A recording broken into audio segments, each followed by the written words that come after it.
Okay, तो सबसे पहले आज की इस वीडियो में आपको बता दूं कि मैं आपको क्या बताने वाला हूं, ताकि आपका समय बर्बाद ना हो और आप ये डिसाइड कर सकें कि आपको ये वीडियो पूरा देखना है या नहीं।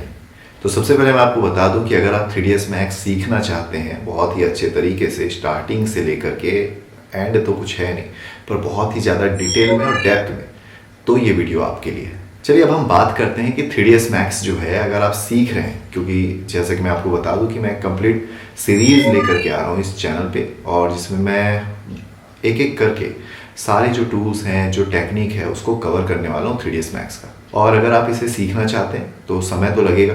आप शुरुआत से सारे वीडियोस को देखें और हर वो टास्क जो मैं आपको यहाँ पे प्रोवाइड कर रहा हूँ उस टास्क को करते जाएं। साथ ही साथ आप वीडियो में कमेंट करके ज़रूर बताएं कि आपने वो टास्क कंप्लीट किया कि नहीं, ताकि आप अगले वीडियो तक पहुँच पाएँ। ओके, तो 3ds Max एक बहुत ही बड़ा एप्लीकेशन है, बहुत ही अच्छा एप्लीकेशन है, जिसका यूज़ करके आप आर्किटेक्चर विजुअलाइजेशन का काम कर सकते हैं। आप गेम के लिए मॉडल्स रेडी कर सकते हैं। आप एनिमेशन मूवीज़ के लिए कंटेंट रेडी कर सकते हैं। आप VFX के लिए भी वर्क कर सकते हैं। तो ऐसे बहुत सारा वर्क है जो आप 3ds Max सॉफ्टवेयर पे कर सकते हैं। अब सबसे पहले आपको करना क्या है, तो एक बार मैं एक थोड़ा सा रिव्यू ले लेता हूँ जो अब तक कंप्लीट सीरीज़ में मैंने ऐड किए।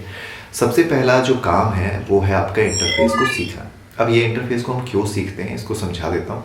जैसे कि आप अपने घर में रहते हैं और अगर मैं आपसे पूछूं कि आपके घर में बेडरूम कहाँ है, आपके घर में किचन कहाँ है, आपके घर में बाथरूम कहाँ है, तो आपको क्लैरिटी रहेगी हर एक चीज़ की कि कौन सा रूम किस जगह पे है। अब वैसा ही आपको करना क्या है, 3ds Max के इंटरफेस को भी अच्छे से याद कर लेना है, ताकि आपको पता रहे कि 3ds Max पे कहाँ पे कौन सा ऑप्शन, कौन सा टूल अवेलेबल है और ज़रूरत पड़ने पे आप उसे एक्सेस कर सकें। ओके, तो पहला काम तो आपने समझ लिया कि आपको 3ds Max का पूरा इंटरफेस को अच्छे से देख लेना है। कोशिश करना है कि वो आपको याद हो जाए, जैसे कि आप अपने घर के हर एक कमरे को या घर पे रखे हुए सामान को याद करते हैं। उसके बाद बारी आती है कि जो सॉफ्टवेयर है ना, उसमें आप प्रिमिटिव से शुरुआत करें। अब प्रिमिटिव कहने का मतलब है box, sphere, cylinder, taurus, pyramid, ये जितने भी प्रिमिटिव हैं, इन सारे प्रिमिटिव्स को आप क्रिएट करके देखें, उसके पैरामीटर्स को चेंज करके देखें, ताकि आपको पता रहे कि उस प्रिमिटिव का यूज़ आपको कैसे करना है और उस प्रिमिटिव का यूज़ करके आप क्या बना सकते हो। ओके, तो अब आपने प्रिमिटिव भी देख लिया। मैं आपको बता दूं कि 3ds Max पे स्टैंडर्ड प्रिमिटिव का भी एक ऑप्शन है और साथ ही साथ एक्सटेंडेड प्रिमिटिव का भी एक ऑप्शन है। अगर आप इस वीडियो को लगातार देख रहे हैं यानी यहाँ तक पहुँच चुके हैं, तो आगे मैं आपको बता दूं कि ये केवल मैं आपको यहाँ पे ऐसे इस तरीके से केवल बातें नहीं करने वाला हूँ। मैं यहाँ पे आगे चल के एक प्रैक्टिकल वर्क भी करने वाला हूँ और वो प्रैक्टिकल वर्क फिर आपको भी करना है। ओके, तो जैसे ही आप स्टैंडर्ड और एक्सटेंडेड प्रिमिटिव को एक्सेस कर लेते हैं, यानी पूरी की पूरी तरीके से देख लेते हैं, उसके पैरामीटर को देख लेते हैं, फिर आप करें क्या, आप उन प्रिमिटिव को यूज़ करके ना मॉडल्स बनाना शुरू करें। आप सोचें कि यार जैसे कि एक पेंसिल बना करके देखें, एक पेन बना करके देखें, ज्योमेट्री बॉक्स बना करके देखें, बेड बना करके देखें, सोफ़ा बना करके देखें, टेलीविज़न बनाएं, कंप्यूटर का कीबोर्ड बनाएं, कंप्यूटर मॉनिटर बनाएं, CPU बनाएं। तो ऐसे कई सारे एग्जांपल हैं जो आप प्रिमिटिव का यूज़ करके बना सकते हैं। और जितना ज़्यादा प्रैक्टिस आप प्रिमिटिव के साथ करेंगे, आपका जो माइंड है उस पर उतना ज़्यादा विजुअलाइजेशन क्रिएट होगा उन प्रिमिटिव को ले करके, और आगे चल के जब हम एडवांस मॉडलिंग करेंगे तब आपको वहाँ पे ये हेल्पफुल रहने वाला है। ओके, तो अब प्रिमिटिव का वर्क जब आप कंप्लीट कर लेते हैं, अच्छे से समझ लेते हैं, फिर उसके बाद आगे की जो प्रोसेस है वो आने वाला है। और आगे का प्रोसेस क्या है वो भी मैं आपको थोड़ा सा एक प्रीव्यू दे देता हूँ, थोड़ा सा पहले बता देता हूँ। तो आगे हम करने क्या वाले हैं, तो आगे हम समझने वाले हैं मॉडलिंग के टेक्निक को। अब देखिए 3ds Max पे मॉडलिंग करने के बहुत सारे टेक्निक हैं। जैसे कि आप चाहें तो प्रिमिटिव से मॉडलिंग कर रहे हैं अभी शुरुआत में, इसके बाद आप चाहें तो एडिटेबल पॉली का यूज़ करके मॉडलिंग कर सकते हैं, या फिर आप स्प्लाइन मॉडलिंग टेक्निक का यूज़ कर सकते हैं, या फिर हमारे पास नर्व्स मॉडलिंग टेक्निक है आप उसका यूज़ कर सकते हैं, या फिर पैच मॉडलिंग टेक्निक है उसका यूज़ कर सकते हैं। तो ऐसे 3ds Max पे बहुत सारे मॉडलिंग टेक्निक है। अब उन मॉडलिंग टेक्निक में से हम जो यूज़ करने वाले हैं वो है पॉलीगन मॉडलिंग टेक्निक और स्प्लाइन मॉडलिंग टेक्निक।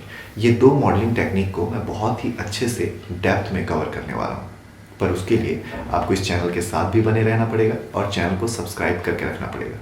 और मैंने आपको शुरुआत से ही बताया है कि अगर आप अच्छे से सीखना चाहते हैं तो कमेंट कर करके आपको हर बार अपने प्रोग्रेस को बताना है। आपको ये तो बताना ही होगा कि आपने ये वीडियो देखा है, और साथ ही साथ वीडियो को लाइक भी करते चलना है। ओके, तो जब आप पूरे मॉडलिंग टेक्निक को सीख जाएंगे, समझ जाएंगे, उसके बाद बारी आएगी मटेरियल्स की। तो हम बात करेंगे कि किस तरीके से कलर्स देना है, किस तरीके से टेक्सचर देना है, किस तरीके से किसी ऑब्जेक्ट को एक रियल सरफेस का जो अपीयरेंस है वो लेकर के आना है। और जब ये जो प्रोसेस है इसे हम कहेंगे मटेरियल या टेक्सचरिंग। इसके बाद जब ये कंप्लीट हो जाएगा फिर हम शुरुआत करेंगे लाइटिंग से। अब लाइटिंग कहने का मतलब है कि 3ds Max पे बहुत सारे लाइट्स हैं, जैसे कि स्टैंडर्ड लाइट्स हैं जो 3ds Max हमें प्रोवाइड करता है, पर साथ ही साथ हम प्लगइन्स को भी कवर करने वाले हैं, जैसे कि वी-रे और कोरोना। ओके, तो ये वी-रे और कोरोना जो है ये आपका एक रेंडर प्लगइन है। इसका यूज़ करके हम बहुत ही ज़्यादा फ़ोटो रियलिस्टिक आउटपुट लेकर के आ सकते हैं। अब इसमें बहुत ज़्यादा कहने का मतलब है नहीं, फ़ोटो रियलिस्टिक आउटपुट हम लेकर के आ सकते हैं अपने 3D सॉफ्टवेयर में, अपने आर्ट वर्क पे, आपने जो भी काम करना है उस पर। तो ये सारा प्रोसेस हम लेकर के चलेंगे। इसके अलावा हम देखेंगे कि किस तरीके से आप कैमरा में मूवमेंट दे सकते हैं, यानी एनिमेशन दे सकते हैं। और ये जो है ये कंप्लीट जो 3ds Max का सीरीज़ है ना, उसका एक हिस्सा है, उसका एक पार्ट है। आगे चल के मैं और भी सीरीज़ लेकर के आने वाला हूँ, जिसमें हम केवल मॉडलिंग को लेकर के उसमें एक्सपर्ट बनने की कोशिश करेंगे, उसमें कई सारे असाइनमेंट्स करेंगे, कई सारे वर्क करेंगे, और इसी तरीके से लाइटिंग को लेकर के और गेमिंग के लिए किस तरीके से मॉडल रेडी करना है, मूवीज़ के लिए किस तरीके से मॉडल करना है, इन सब चीज़ों को हम कवर करते चलेंगे। तो चलिए अभी हम चलते हैं कंप्यूटर स्क्रीन पे और एक प्रिमिटिव का यूज़ करके एक बेसिक सा मॉडल रेडी करते हैं। तो आपको साथ में जुड़े रहना है और साथ ही साथ कोशिश करना है कि वो जो मॉडल मैं बनाता हूँ यहाँ पे वो आप बनाएं, और कमेंट करके अगेन ज़रूर बताएं। तो अभी हम आ चुके हैं कंप्यूटर स्क्रीन पे और मैं आपको बताने वाला हूँ प्रिमिटिव का ही यूज़ करके मॉडल बनाना। तो यहाँ पे अभी हम एक बनाने वाले हैं टेबल, बहुत ही आसान होने वाला है। तो ये मैंने एक बॉक्स बना दिया। ओके, देन उसके बाद टॉप व्यू पे मैंने एक और बॉक्स रेडी किया कुछ इस तरीके से, और उसकी हाइट कुछ ऐसी दे दी। ओके, अब आपको करना क्या है, ये जो ऊपर वाला बॉक्स है ना, इसको सिलेक्ट करना है और अलाइन टूल का यूज़ करना है। तो अलाइन टूल का यूज़ कहने का मतलब है यहाँ पे आपके पास टूल है और आप चाहें तो शॉर्टकट की यूज़ कर सकते हैं। शॉर्टकट की इसका Alt+A है।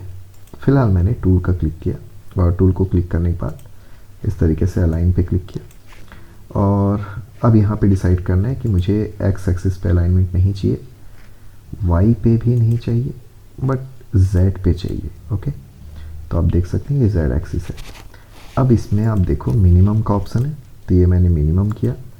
सेंटर का ऑप्शन है, ये सेंटर हो गया। ये पावट का ऑप्शन है और उसी तरीके से मैक्सिमम का ऑप्शन है। तो फिलहाल यहाँ पे मैंने मैक्सिमम लिया। तो इससे हुआ क्या, ये जो मेरा बॉक्स है वो इस तरीके से नीचे सेट हो गया। ओके, अब इस बॉक्स को ले करके मैंने इसकी एक कॉपी बना दी। यहाँ पे कॉपी बनाने के लिए आपको सिंपली शिफ्ट के साथ ड्रैग कर देना है। फिर मैंने एक और कॉपी बनाया और इसको रख दिया इस जगह पे। ओके, तो फिलहाल अभी हमारा टेबल कुछ ऐसा दिख रहा है। अभी मैक्सिमाइज़ करता हूँ रिपोर्ट को। ये अभी हमने टेबल बना लिया। इसे सेलेक्ट करके पूरे के पूरे को ऊपर ले आते हैं। ओके, कलर को मैं यहाँ से रख लेता हूँ ग्रे पूरे मॉडल का।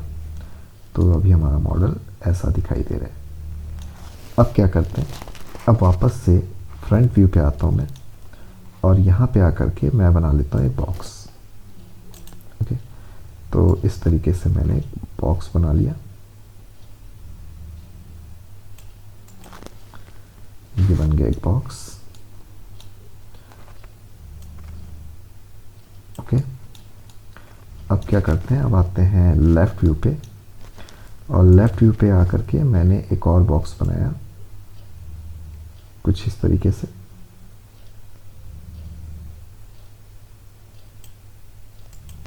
ओके, तो ऐसा एक बॉक्स बना लेना है।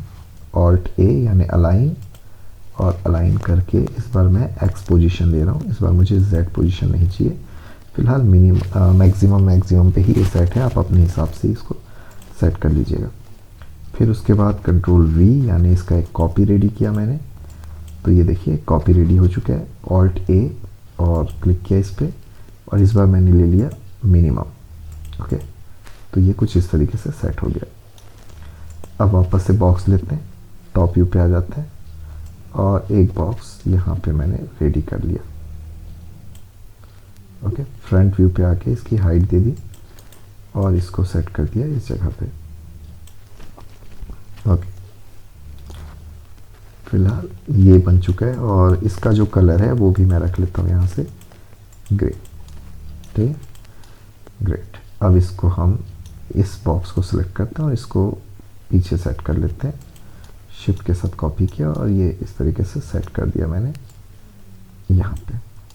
ओके, अब आप देखें कि ये 1 2 3 4 5 ये 5 बॉक्स जो है वो कुछ इस तरीके का शेप ले लिया। ओके, अब इस पे क्या करते हैं, इस पे हम एक और बॉक्स ले लेते हैं और R2 ग्रिड ऑन करते हैं। इसके ऊपर एक बॉक्स रेडी कर लेते हैं कुछ इस तरीके से। ऑल्ट प्लस A यानी अलाइन, और इसको कर देते हैं यहाँ से सेंटर लाइन। ओके, किस पोजीशन पे, X पोजीशन पे। ऐसा ही Y पोजीशन भी ऑन कर सकते हो, Z भी। तो मैंने X और Z ऑन किया यहाँ पे। ओके, फिलहाल ये हमारा एक शेल्फ बन गया। अब इसको सिलेक्ट करते हैं और इसका कलर ले लेते हैं अगेन ग्रे। फिलहाल अब ये जो पूरा का पूरा ऑब्जेक्ट हमने बनाया हुआ है ना, इसको ग्रुप बना देते हैं और नाम दे देते हैं शेल्फ। ओके, तो ये हमने शेल्फ नाम दे दिया। अब ऑल्ट प्लस A, फिलहाल ये सिलेक्ट किया मैं। X पोजीशन पे मुझे नहीं चाहिए अलाइनमेंट, बट Y पोजीशन पे चाहिए, Z पे भी नहीं चाहिए। ओके, अब Y में भी मिनिमम है और ये मिनिमम करके मैंने इसको सेट कर दिया। ओके, थोड़ा सा इसको नीचे रख लेते हैं इस तरीके से। फिर शिफ्ट के साथ ड्रैग और एक और शेल्फ की कॉपी कर लिया हमने। ओके, और अगेन शिफ्ट के साथ एक बार और ड्रैग और इस शेल्फ की एक और कॉपी रेडी कर लिया। अब इस शेल्फ को थोड़ा इस तरीके से बाहर निकाल लेते हैं। ओके, ये थोड़ा ज़्यादा ओपन कर लेते हैं इसको, थोड़ा इस तरीके से, और इसे थोड़ा इस तरीके से वाई पोजीशन पे ओपन। देखो अभी ये एक सिंपल सा कंप्यूटर टेबल आप कह सकते हैं, या फिर ऑफिस टेबल हमने रेडी कर दिया। अब क्या करते हैं, अब हम बनाते हैं इसके ऊपर एक सिंपल सा मॉनिटर, वो भी हम प्रिमिटिव से ही बनाएंगे। तो यहाँ पे मैंने सिलेंडर ले लिया और R2 ग्रिड ऑन है, इसलिए आप देखेंगे कि उस टेबल के टॉप पे ये आपका एक सिलेंडर रेडी हो रहा है। ठीक है, चूँकि हमने प्रिमिटिव के सारे प्रैक्टिस करके रखे हैं, तो आप यहाँ से साइड को इंक्रीज़ कर सकते हैं ताकि ये स्मूथ दिखाई दे। ओके, तो ये हमने इस तरीके से स्मूथ कर दिया। अब आप यहाँ से एक बॉक्स ले लें और कंट्रोल के साथ अगर आप बॉक्स को ड्रॉ करते हैं तो ये सेंटर से ऐसा बनता है इस तरीके से। ठीक है, या आप चाहें तो आप रेक्टेंगुलर शेप ले सकते हैं कुछ इस तरीके से, और ऑल्ट A यानी अलाइन। अगेन इस पे मुझे X पोजीशन पे अलाइन करना है, बट Y पे नहीं करना है और Z पे नहीं करना है। तो ओके, Z पे भी नहीं करना है, तो X पोजीशन ऑन रखा, और यहाँ से आप देखेंगे सेंटर का ऑप्शन है, ये मैंने लेके ओके कर दिया। ठीक है, अब क्या करते हैं, मॉडिफायर पे आते हैं और इसकी हाइट थोड़ी मैं और बढ़ा देता हूँ। अब अगेन एक बॉक्स लेते हैं, फ्रंट व्यू पे आते हैं और एक इस तरीके से बॉक्स रेडी कर लेते हैं। ठीक है, बॉक्स पे थोड़ा सा थिकनेस दे देते हैं, तो ये आप देखेंगे कि हाइट का ऑप्शन है, ये हमने थिकनेस दे दिया। ऑल्ट A यानी अलाइन, और इस बार मैंने Y पोजीशन पे अलाइन किया। ओके, और अगेन मिनिमम ऑप्शन है और मैक्सिमम ऑप्शन है, यहाँ पे मैंने अपने हिसाब से हमें सेट करना है। ओके, या फिर आप आवट ले सकते हो। तो इस तरीके से आपके पास यहाँ पे ऑप्शन है, आप अपने हिसाब से डिसाइड करें और सेट करें। तो ये बन चुका है एक सिंपल सा मॉडल, और इसका जो रेडियस थोड़ा इंक्रीज़ कर लेते हैं ताकि बैलेंस बना रहे। अब कंट्रोल V कॉपी कर लिया हमने। इसका जो लेंथ है, ये लेंथ मैंने कुछ कम किया और इसी तरीके से थोड़ा विड्थ कम किया। इसका कलर कर देता हूँ मैं ब्लैक, और फिलहाल इसको थोड़ा सा बाहर निकाल देते हैं। और इन तीन ऑब्जेक्ट को कंट्रोल के साथ सेलेक्ट किया मैंने और कलर दे दिया ग्रे। तो अभी हमारा मॉनिटर कुछ ऐसा दिखाई दे रहा है। ओके, अब चाहो तो इन सबको सेलेक्ट करें, ग्रुप पे आए और इसको नाम दे दें मॉनिटर।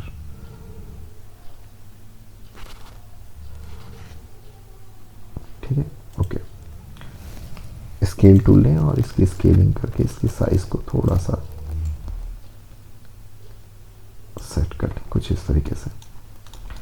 अब जब ये मॉनिटर आपसे बन जाए, फिर आपको करना क्या है, आप यहाँ पे क्या बनाया, हम एक स्पीकर बना लेते हैं। तो चलिए भाई, एक बॉक्स लिया हमने और ये बॉक्स लेके कुछ इस तरीके से ऑटो ग्रिड ऑन करके टेबल के टॉप पे हमने एक बॉक्स बना लिया। फिर स्फेयर ले लें और स्फेयर से कुछ इस तरीके से स्फेयर बनाए। स्केल टूल लें और इसको कर दें आप ऐसा स्केल। ओके, अगेन ऑल्ट ए और इसको हम एक्स पोजीशन पे, वाई पे हटा देते हैं, एक्स पोजीशन पे सेंटर रख देते हैं। ओके, तो ये बन गया हमारा स्पीकर, सिंपल सा प्रिमिटिव से। और इसको भी ग्रुप पे जाते हैं और नाम दे देते हैं स्पीकर। ओके, और इसको थोड़ा सा रोटेट कर लेते हैं इस तरीके से। ऐसा ही एक और स्पीकर इसके अपोजिट में भी रखना है, यानी कि एक्स एक्सिस पे आपको रखना है। तो यहाँ से आप मिरर टूल का यूज़ करें, कॉपी का ऑप्शन ले लें और एक्स पोजीशन पे मिरर रखें। ठीक है, आप देख सकते हैं इस एक्सिस पे मिरर चाहिए, तो इसका एक मिरर रिफ्लेक्शन कॉपी रेडी हो चुका है। ओके, अब आप चाहें तो इसमें और भी कई सारी चीज़ें बना सकते हैं, जैसे कि मैं यहाँ पे यूज़ कर लेता हूँ एक ट्यूब का, और ट्यूब का यूज़ करके इस जगह पे एक ट्यूब से एक ऑब्जेक्ट बना लेता हूँ।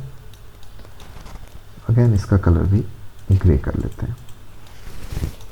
ठीक है, अब यहाँ पे हमें AC एक्सटेंडेड का ऑप्शन मिलता है, जहाँ पे फॉलिएज है और कई सारे फॉलिएज है। यहाँ पे से आप सेलेक्ट कर लें, जैसे गार्लिक हमने यूज़ किया। और अगेन इसको पहले यहाँ पे रेडी करें, ऑल्ट ए यानी अलाइन, इस जगह पे ले आए और एक्स वाई जेड तीनों ऑन करके सेंटर सेंटर होके, और जेड एक्सिस पे मैं इसको थोड़ा ऊपर ले आता हूँ इस तरीके से। ओके, अब हम क्या करते हैं, अब हम बना लेते हैं एक बॉक्स और इस पे बना लेते हैं एक सिंपल सा कीबोर्ड। ओके, तो ये बॉक्स रेडी हो गया। अगेन इसका कलर भी हम ग्रे रख लेते हैं और इस पे कीज़ बनाते हैं। तो कीज़ बनाने के लिए भी मैंने बॉक्स लिया। ओके, तो ये एक बॉक्स रेडी हो गया। देन की जो है उसमें अपने हिसाब से इसको थोड़ा सा सेट कर लेते हैं। तो अभी फ़िलहाल F4 प्रेस कर लेता हूँ ताकि मेरे को एजेस दिखाई देते रहे, और शिफ्ट के साथ ड्रैग, नंबर ऑफ कॉपीज़ 4 कर लेते हैं। ओके, शिफ्ट के साथ ड्रैग, ओके कर लेते हैं, और इसके बाद एक और शिफ्ट के साथ ड्रैग और यहाँ पे 3 कॉपीज़ रेडी कर लेते हैं। तो ये देखिए 1 1 2 3 और 4, और उसके बाद इन चारों को सेलेक्ट करके शिफ्ट के साथ ड्रैग, और इसी तरीके से शिफ्ट के साथ ड्रैग करके इस जगह पे भी कुछ कीज़ रख लेते हैं। ठीक है, और ऐसे ही इस जगह पे भी कीज़ रख लेते हैं। फिलहाल ये मैं बहुत ज़्यादा डेप्थ में देख करके इसको नहीं बना रहा हूँ, तो केवल इसकी कुछ कॉपीज़ रेडी कर लेते हैं। सेलेक्ट किया हमने, कंट्रोल के साथ मल्टीपल सिलेक्शन होता है, और फिर उसके बाद इसकी एक कॉपी बना दिया हमने कुछ इस तरीके से, और शिफ्ट के साथ ड्रैग किया, और कॉपी रेडी करने के बाद थोड़ा सा तो इसको ऐसे ही रखते हैं।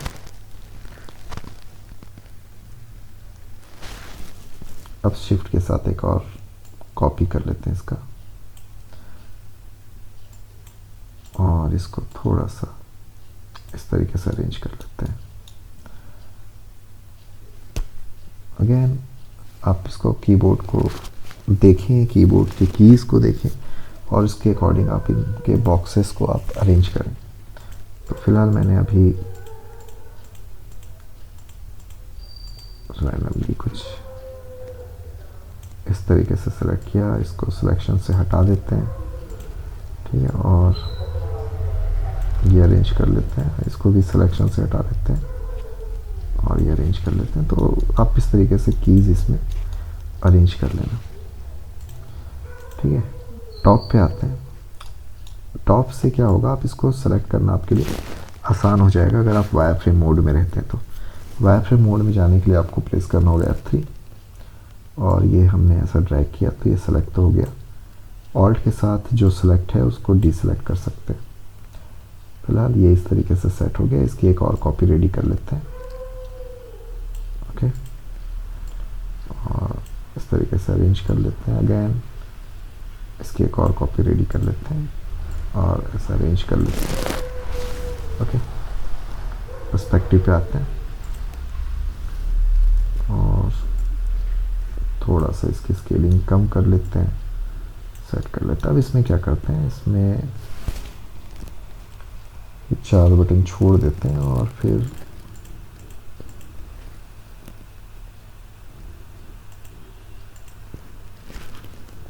इतने को डिलीट कर लेते हैं।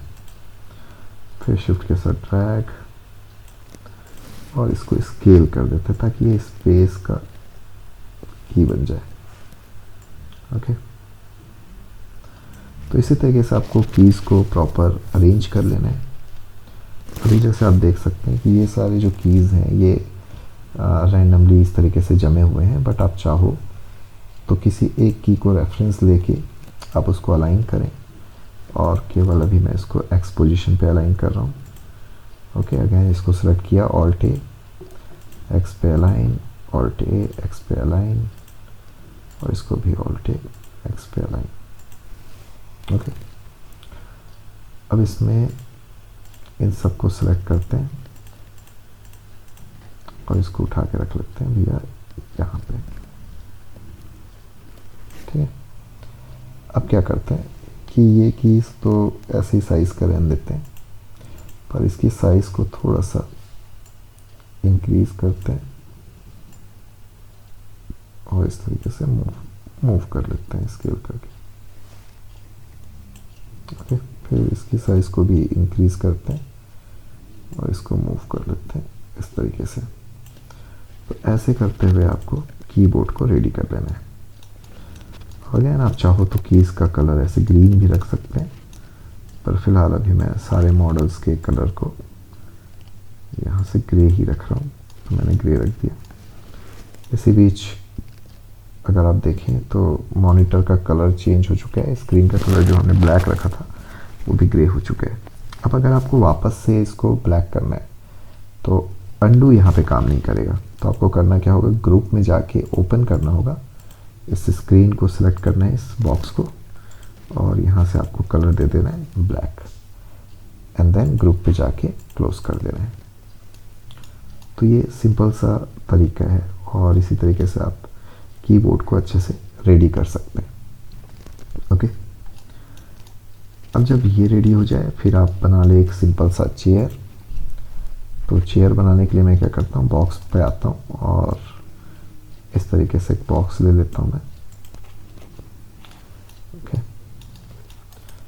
इसकी हाइट दे देते हैं ऐसा।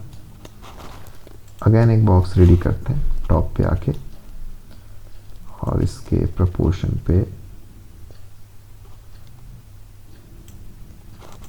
इस तरीके से बॉक्स रेडी कर दिया। अब इस बॉक्स को क्या करते हैं, इस बॉक्स को हम यहाँ पे ऑल्ट ए अलाइन टू और Z पोजीशन पे अलाइन कर देते हैं, ओके। मिनिमम में कर देते हैं और ये हो गया, डन। थोड़ा इसको ऊपर ले चलते हैं इस तरीके से, ठीक है। फिर बॉक्स पे आते हैं, टॉप व्यू पे आते हैं और एक बॉक्स बना देते हैं यहाँ पे। तो ये बॉक्स एक्चुअल में है क्या, ये रहेगा इसका लैग। तो ऑल्ट ए अलाइन और मैक्सिमम में ले लेते हैं इसको, ओके। तो ये इस तरीके से सेट हो गया। अगेन कंट्रोल वी कॉपी, और ये जो दूसरा ऑब्जेक्ट है ऑल्ट ए सेलेक्ट। अब देखिए इसमें एक्स पोजीशन है, वाई है, तो मैंने वाई लिया और जेड को भी हटा देते हैं, इसको मिनिमम में लेके देखते हैं। तो ये देखिए मिनिमम में ये यहाँ चला गया। अब इन दोनों को कंट्रोल के साथ सेलेक्ट करते हैं और शिफ्ट के साथ ड्रैग कर लेते हैं इस तरफ, ओके। अब क्या करते हैं, बॉक्स लेते हैं और यहाँ पे एक बॉक्स रेडी करके इसको इस तरीके से जोड़ देते हैं, ठीक है। अब हमें कुछ एरे चाहिए। एरे कहने का मतलब है कि यहाँ पे सीरीज में ऐसे बॉक्सेस चाहिए एक्स एक्सिस पे। तो टूल्स पे आते हैं और ये मैंने ऐसा सेट करके रखा है, ध्यान से देख लें। एरे पे आते हैं और एरे पे आके प्रीव्यू ऑन करते हैं, एक्स एक्सिस पे मूव करते हैं, ओके। अगर आप बहुत ही थोड़ा सा चेंजेस करना चाहते हैं तो ऑल्ट के साथ आप ऐसा मूव करें इसको, वैल्यू को, और ओके कर दें। तो एक सिंपल सा चेयर बना लिया हमने और इसका जो कलर है वो भी ग्रे रख लेते हैं। चाहे तो दो बेस छूट चुका है, इसको भी सिलेक्ट कर लेते हैं और कलर रख लेते हैं ग्रे, ओके। इस तरीके से अभी ये टॉप का जो हिस्सा है इसको सिलेक्ट करते हैं, हल्का सा रोटेट कर देते हैं, तो ये ज़्यादा बेटर लगेगा शायद, ओके। अब क्या करते हैं, अब इसका एक सिंपल सा रेंडर आउटपुट निकालते हैं। अब देखिए रेंडर आउटपुट निकालने के बहुत सारे तरीके हैं। जब आप वीरे सीख जाएंगे तब आपका रेंडर का तरीका आप सीखेंगे बहुत सारे, या फिर कोरोना सीखने पे आप रेंडर के तरीके सीखेंगे। यहाँ पे अभी फ़िलहाल हम यूज़ करेंगे स्कैन लाइन रेंडरिंग का। तो ध्यान से देखें इस प्रोसेस को और अप्लाई करें। तो आपको करना क्या है, सबसे पहले रेंडरिंग मेन्यू पे आना है, रेंडर सेटअप पे जाना है और यहाँ से ले लेना है अभी आपको स्कैन लाइन, ठीक है। आगे चल के कोरोना और वीरे भी हम समझेंगे, पर अभी स्कैन लाइन लेके रखते हैं। स्कैन लाइन लेने के बाद आप यहाँ पे से लाइट पे आएँ और स्टैंडर्ड लाइट कैटेगरी पे आ जाए। बहुत सारे लाइट के टाइप्स मिलेंगे, पर आपको यहाँ से सिलेक्ट कर लेना है अभी sky light, okay. Sky light लेने के बाद आप इसे कहीं पे भी किसी भी लोकेशन पे रख सकते हैं और इसके कास्ट शैडो को आप मॉडिफायर पे जाएं और ऑन कर दें, ठीक है। प्रॉपर थोड़ा सा व्यू को सेट कर लें और व्यू सेट करने के बाद अब आप इसका एक रेंडर निकालें। तो शिफ्ट क्यू के साथ ये रेंडर निकलता है। थोड़ा सा वेट कर लेते हैं जब तक ये रेंडर हो रहा है, ओके। तो ये देखिए अभी हमारा जो हमने वर्क किया वो इस तरीके से रेंडर हो चुका है। तो ये पूरा का पूरा मॉडल हमने किससे बनाया, ये हमने इस पर पूरा यूज़ किया हमने बेसिक प्रिमिटिव्स का। कोई स्पेशल मॉडलिंग टेक्निक हमने इसमें यूज़ नहीं की है। आपको बस इसी तरीके से अपने मॉडल्स को रेडी करना है। ये शुरुआत का प्रोसेस है और आगे चल के और आसान होते जाएगा जब आप चीज़ों को अच्छे से डेप्थ में सीखते चलेंगे। तो फिलहाल ये अभी हमने बना लिया और इसे हम सेव कर लेते हैं। तो अगर आप सेव करना चाहते हैं इसे जेपीजी फॉर्मेट में तो यहाँ पे क्लिक करें और यहाँ से आप ले लें जेपीजी फाइल और अपने लोकेशन पे जा कर के इसको सेव कर लें। तो मैंने सेव कर लिया, टेबल नाम दे करके इसको इस तरीके से जेपीजी फाइल को। इसी तरीके से अब हम क्या करते हैं, ये जो मैक्स का फाइल है इसको भी सेव कर लेते हैं। तो फाइल मेन्यू पे आते हैं, सेव, और यहाँ से मैंने इसको टेबल नाम से सेव कर दिया, ओके। तो ये था बहुत ही सिंपल सा प्रोसेस। ये आपको भी ट्राई करना है और अगर कोई प्रॉब्लम हो तो आप वीडियो को फिर से देखें। वीडियो होने का यही फ़ायदा है कि आप पीछे जा कर के अपने स्टेप्स को देख सकते हैं कि मैंने कौन से स्टेप यूज़ किया। तो देखा आपने कि कितना सिंपल सा प्रोसेस हमने यूज़ किया प्रिमिटिव के साथ मॉडलिंग करते समय। अब इसी तरीके से आपको ये मॉडल रेडी कर लेना है। और यार अब जाने का समय आ गया है। मैं आपको फिर से मिलूँगा इसी चैनल पे नए वीडियो के साथ। तब तक के लिए लेते रहें VFX वाला ज्ञान, और ये वीडियो उन लोगों तक ज़रूर पहुंचाएं जो 3ds Max को लेकर के इंटरेस्ट रखते हैं, सीखना चाहते हैं और अपना पूरा समय इसे अच्छे से देना चाहते हैं, क्योंकि उनको इस फील्ड में एक करियर दिखाई देता है। और करियर करने का मतलब ये है कि वो चाहते हैं कि इस फील्ड में वो कुछ करें। ओके, तो आज के लिए बस इतना ही। धन्यवाद।